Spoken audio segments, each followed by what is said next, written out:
kitab Rum pasal 1 ayat yang ke-16 dan ayat yang ke-17. Dari hal yang terutama, Injil suatu kuasa Allah kepada tiap-tiap orang yang percaya. Ayat 16. Karena tiada aku merasa malu mengaku Injil itu, karena ia itulah suatu kuasa Allah yang mendatangkan selamat kepada tiap-tiap orang yang percaya, terutama sekali kepada orang Yahudi dan kepada orang Girika juga. Ayat 17. Karena di dalamnya itu kebenaran Allah dinyatakan daripada iman kepada iman, seperti telah tersurat bahwa orang benar itu akan hidup oleh sebab iman. Terima kasih, silakan duduk. Saya mau beri judul khotbah pada siang hari ini, yaitu kita tetap tenang di tengah badai. Amin, saudara. Iya. Sebab dunia ini penuh dengan badai dan gelombang. Di mana-mana kita dengar pergumulan, permasalahan yang terjadi. Memang firman Tuhan mengatakan bahwa dunia ini penuh dengan onak dan duri. Ya. Manusia banyak kali menjerit, menangis dan berteriak. Apa sebab? Masalah yang dihadapi memang terlalu berat. Termasuk saya dan saudara. Amin. Dengan masalah-masalah yang terjadi, saudara, tentunya kita manusia ciptaan Tuhan, tentunya kita akan mencari solusi. Jawabannya di mana? Bagaimana caranya kita bisa mengalami ketenangan di tengah-tengah badai dan gelombang? Amin, saudara. Nah, saudara kasih dalam Tuhan, ya. Manusia di tengah-tengah menghadapi berbagai-bagai pergumulan, ini memang sudah disuratkan, ya. Firman Tuhan sudah mengatakan di dalam kitab Nabi Ayub pasal yang ke-14. Ayub 14 ayat yang pertama, minta tolong dibaca. Terjemahan baru atau terjemahan lama? Ayub 14 ayat 1. Adapun manusia yang diperanakkan oleh perempuan itu, sedikit jua hari hidupnya, dan berpuas-puas ia dengan kesukaran. Iya. Alkitab Nabi Ayub, saudara, mengatakan bahwa manusia yang diperanakkan oleh seorang perempuan, singkat umurnya dan dia berpuas-puas dengan kesukaran. Dalam terjemahan baru, dia berpuas-puas dengan kegelisahan. Alkitab sudah mengatakan, sehingga Ayub pun orang yang pertama mengalami bagaimana firman Tuhan menyuratkan dia mengalami kesusahan, penderitaan.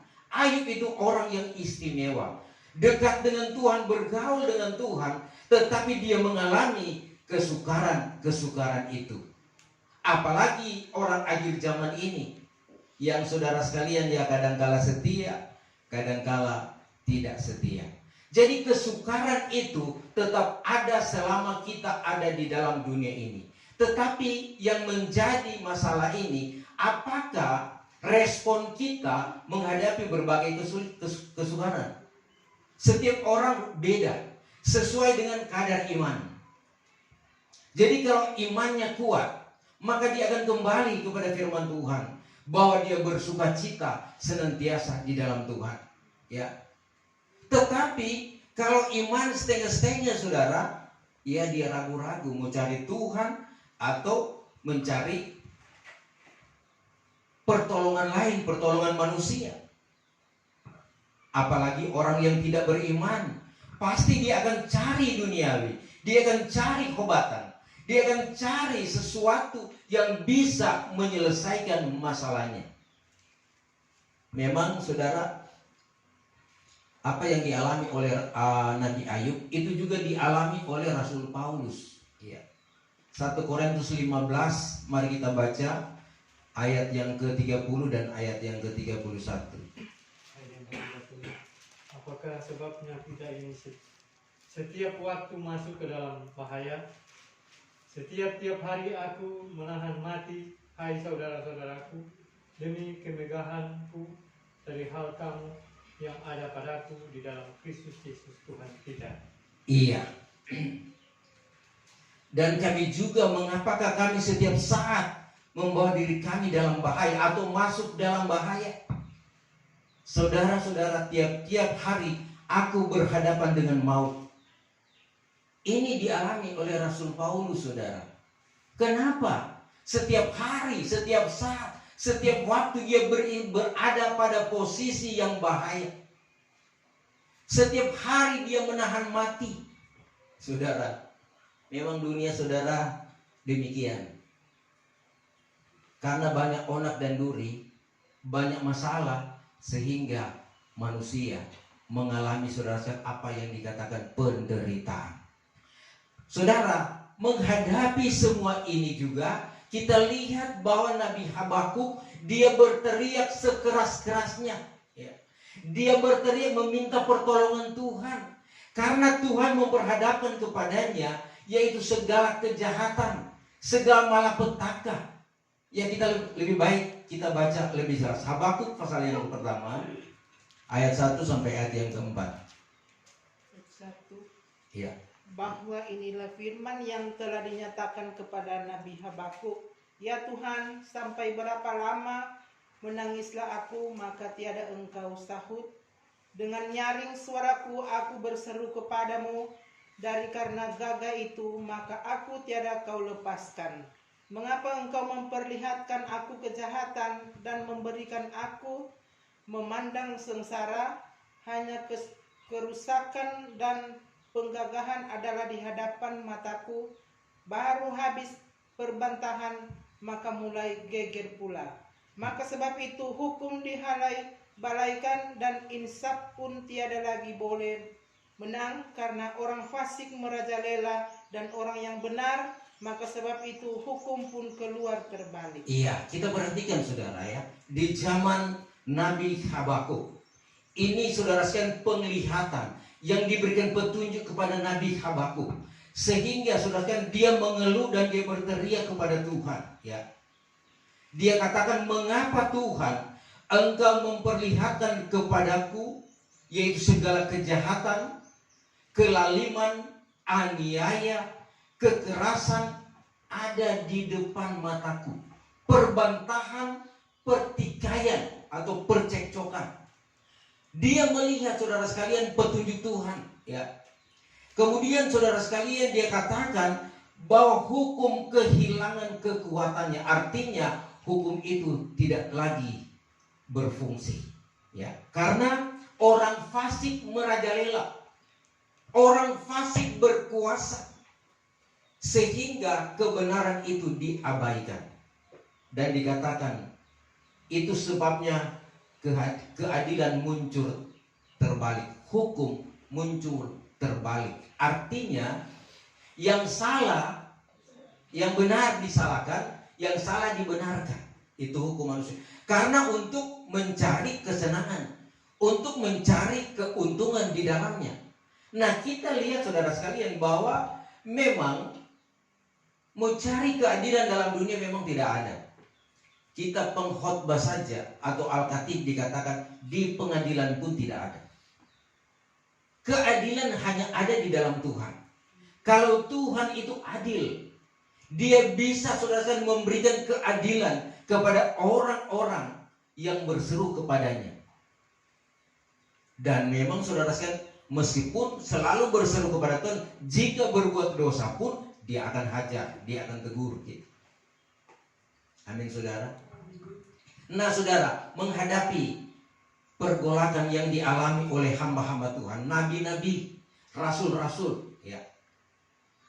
Bagaimana caranya supaya kita tetap tenang? Yang pertama, saudara, kita harus datang kepada Tuhan. Amin. Mendekatkan diri kepada Tuhan, karena Tuhan itu adalah penolong satu-satunya yang tidak pernah meninggalkan kita. Ya. Raja Daud mengalami bagaimana dia mengalami ketenangan tatkala dia dekat dengan Tuhan. Ya, mari kita baca firman Tuhan, Mazmur 62. Minta tolong baca dalam terjemahan baru. Mazmur 62 ayat 2 dan ayat yang ketiga. Mazmur 62 ayat yang kedua mulai. Hanya dekat Allah saja aku tenang, daripadanya keselamatanku. Hanya dialah gunung batuku dan keselamatanku. Kota bentengku, aku tidak akan goyah. Haleluya. Hanya dekat Allah saja aku tenang. Daud seorang raja. Ya. Tentaranya banyak. Dia punya panglima. Dia punya orang bodyguard. Dia punya, saudara sekalian, pengawal-pengawal. Ya, di istilahnya ada ring. Ring 1, ring 2, ring 3. Tetapi dia tidak mengalami ketenangan jika tidak dekat dengan Tuhan. Nah, ini salah satu contoh seorang raja, dia selalu berharap kepada Tuhan. Dia mengatakan bahwa hanya dekat dengan Tuhan dia mengalami ketenangan di dalam hidupnya. Saya dan saudara mau cari ketenangan di mana? Di dunia ada pujian, ke gunung tinggi ku naik-naik mencari damai ketenangan. Tapi tidak ada. Ke lembah curam ku turun-turun mencari damai tidak ada. Tetapi damai hanya apabila kita dekat dengan Tuhan. Amin. Sebagai contoh, murid-murid juga, bagaimana mereka menyeberang Tasik dan kemudian datang angin sakal. Nah, angin itu mulai bertiup dengan keras dan perahu yang mereka naiki itu sudah masuk air, hampir tenggelam. Dan apa yang mereka lakukan, saudara? Membangunkan Tuhan Yesus di buritan.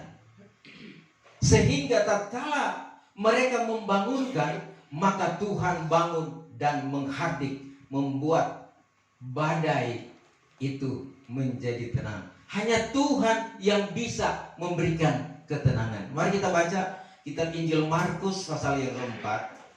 Markus 4 ayat 37 sampai 40. Markus 4 ayat yang ke-37 mulai. Lalu mengamuklah taufan yang sangat dahsyat dan ombak menyembur masuk ke dalam perahu sehingga perahu itu mulai penuh dengan air. Pada waktu itu Yesus sedang tidur di buritan di sebuah tilam. Maka murid-muridnya membangunkan dia dan berkata kepadanya, Guru, engkau tidak peduli kalau kita binasa? Ia pun bangun, menghardik angin itu dan berkata kepada danau itu, diam, tenanglah. Lalu angin itu reda dan danau itu menjadi teduh sekali. Lalu ia berkata kepada mereka, mengapa kamu begitu takut? Mengapa kamu tidak percaya? Iya, saudara, ini peristiwa yang dialami oleh murid-murid tatkala mereka ada di tengah laut, ya, Tiberias, dan kemudian datang gelombang. Ya. Di situ datang gelombang yang besar sehingga mereka hampir tenggelam. Tetapi mereka membangunkan Yesus yang tertidur di buritan. Untunglah mereka membangunkan Yesus. Jika tidak, maka mereka akan tenggelam. Demikian juga saya dan saudara. Kita tatkala menghadapi badai, menghadapi masalah, baik pribadi, baik keluarga, baik bermasyarakat, kita punya banyak masalah. Ada masalah yang bisa kita selesaikan dan ada masalah yang sangat sulit kita selesaikan. Ada yang bisa selesai hari ini, tetapi ada yang berminggu-minggu, ada yang berbulan-bulan, ada yang bertahun-tahun. Bahkan ada masalah yang